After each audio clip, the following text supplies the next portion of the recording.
François Gabard mène la course. Il a même pris un peu d'avance sur son alter ego Armel Lecléache puisqu'à 16h il le précède de 8000.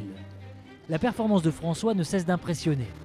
À tel point qu'on se pose pas mal de questions, d'autant plus qu'il répète à peu près ce qu'a fait Michel Desjoyaux, son mentor, il y a 4 ans. Sur les 72 dernières heures, on a vu un Gabard un nœud plus vite en moyenne, puisqu'il a repris à peu près 70 000 à Armel en 72 heures. Donc on sent qu'il a un petit plus.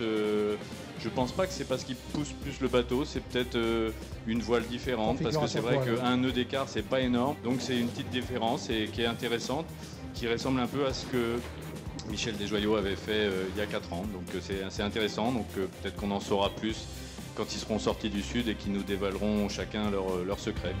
En attendant ces révélations, François Gabard et Armel Lecléache poursuivent leur mano à mano. Jean-Pierre Dick maintient l'écart, 80 000 environ, Bernard Stamm est dorénavant 4e, parce qu'Alex Thompson est monté au nord. Est-il allé chercher quelque chose ou préserve-t-il son bateau? That is the question.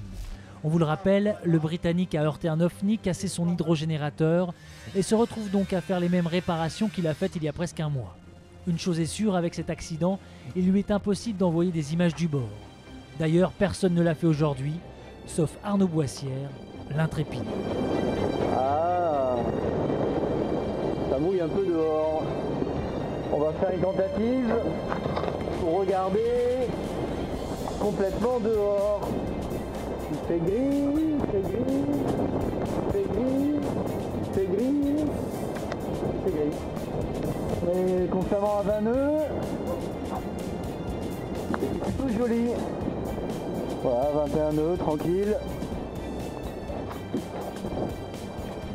Voilà, voilà. Et moi je fais malin, alors je suis en t-shirt.